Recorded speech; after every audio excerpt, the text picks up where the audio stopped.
প্লাবিত হয়, কিভাবে গ্রামের মানুষ শহরের মানুষ সকলে কষ্ট পায়, সম্পদ নষ্ট হয়, গবাদি পশু নষ্ট হয়, ফসল নষ্ট হয়। এই সমস্যার সমাধান করতে হবে। আমরা দেখেছি কিভাবে গ্রামের বিভিন্ন জায়গায়, এমনকি বর্ষার সময় অনেক জায়গায় খরা চলে, মানুষ পানি পায় না, কারণ খালগুলো সব ভরাট বা বন্ধ হয়ে গিয়েছিল, নদীগুলো ভরাট হয়ে গেছিল। আমরা সেজন্য বলেছিলাম ইনশাআল্লাহ আগামী 5 বছর আমরা 20,000 কিলোমিটার খাল খনন করব।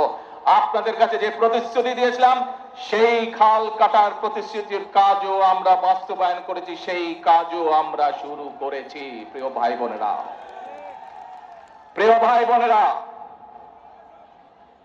বিএনপি আপনাদেরকে যে কথা দিয়েছিল পর্যায়ক্রমিক ভাবে আমরা প্রত্যেকটি কাজ শুরু করেছি। যে কটি পরিকল্পনার কথা, যে কটি কাজের কথা আপনাদের সামনে তুলে ধরলাম, যে কাজগুলো আমরা শুরু করেছি, এই প্রত্যেকটি কাজের সাথে এই দেশের খেটে খাওয়া মানুষের সম্পর্ক। এই কাজগুলো যাতে আমরা বাস্তবায়ন করতে পারি, তাহলে এই দেশের খেটে খাওয়া মানুষ উপকৃত হবে। তাই কি মনে করেন আপনারা?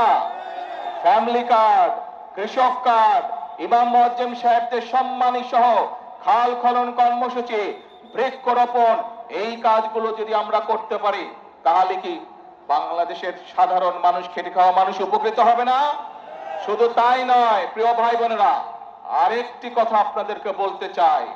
সরকার গঠন করার সাথে সাথে আমরা খোঁজ করার চেষ্টা করেছি বিভিন্ন বিদেশে, যে সকল দেশে বাংলাদেশ থেকে জনরপ্তানি হয়, এরকম দেশগুলোতে আমরা কাজ শুরু করেছি যে কিভাবে বাংলাদেশের মানুষকে অল্প খরচে আমরা বিদেশে চাকরির সংস্থান করতে পারি।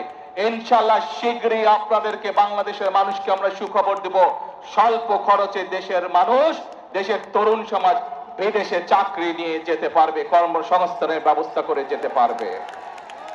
এখন প্রিয় ভাই বোনেরা, 5ই আগস্ট সকলের মনে আছে, 2024 5ই আগস্ট এই দেশ থেকে স্বৈরাচার বিদায় হয়েছে। তার আগের একটি ঘটনা আপনাদের সামনে তুলে ধরি। 2016 সাল দেশ নেত্রী খালেদা জিয়া, দেশ